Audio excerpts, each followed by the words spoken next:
Hey, this is Axel from WinnebagaoFishing.com, and I just want to say thanks to everybody for joining the website the last few weeks. We continue to grow, and it's because of each and every one of you, and I sure do appreciate it. Right now, a lot of questions are being asked to me about what are the current ice conditions out on Lake Winnebago, so I thought we'd talk about that for a few minutes. Right now, the ice conditions are probably at the best they've been all season.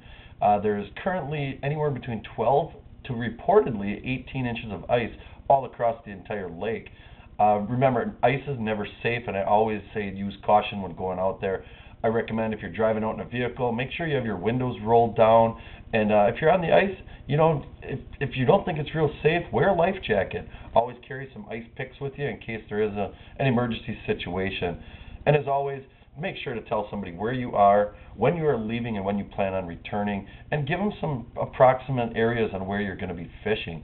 You go out there, you want to have a good day on the water, and nothing can ruin it more than getting stuck on the ice or getting in trouble or breaking through. I want to see you continue coming to my website, and the only way you're going to do that is if you're going to be safe. I had a couple reports of several people driving across the entire lake, from Lake Pipe to Oshkosh and Stockbridge, Calumet County Park in that area. Current fishing report right now. Right now, the hot spot seems to be down by Pipe along the east shore. About a mile and a half to 2 miles out, there seems to be a pretty good population of perch and white bass in that area. Tip-ups are real popular with shiners on them, close to the bottom, and also jigging with either a small Swedish pimple with just a head of a shiner seems to be working real well right now. As far as the west shore goes, a couple of guys are finding some fish out from Oshkosh, approximately 2.5 to 3 miles out. Seems like there's a pretty good population of both white bass and perch there, with an occasional walleye tossed in.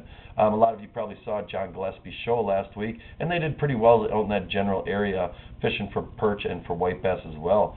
I heard that Lake Poigan's doing pretty well. Ice seems to be pretty stable out there and a little flatter than what it is on Winnebago. Some of the areas on Winnebago are pretty rough, but the ice conditions overall are pretty well. As far as Lake Poigan goes, Horseshoe Hole continues to be a pretty good spot to go right now. Tip-ups seem to be working real well for both white bass and an occasional walleye, but those walleyes are really tough to find this year. I think one thing that you really need to do this time of year when you're looking for walleyes is get away from the structure and go out a little deeper. Those walleyes are going to come up at night and they're going to feed on the structure, but during the day they're getting in a lethargic mode. It's that time of year where they're starting to think about spawning a little bit. So I would definitely try out a little deeper, get into the mud flats, and don't always put your baits on the bottom either. Try putting them suspended 6 to 8 feet down. Remember, walleyes will always feed up. So by putting that bait 6 to 8 feet off the bottom or even higher, these fish are going to shoot up to hit your baits. I guess that's all I have for right now. It's January 25th, 2008, and I'll come back and do another video real soon for all of you. This is Axel, and I'm out.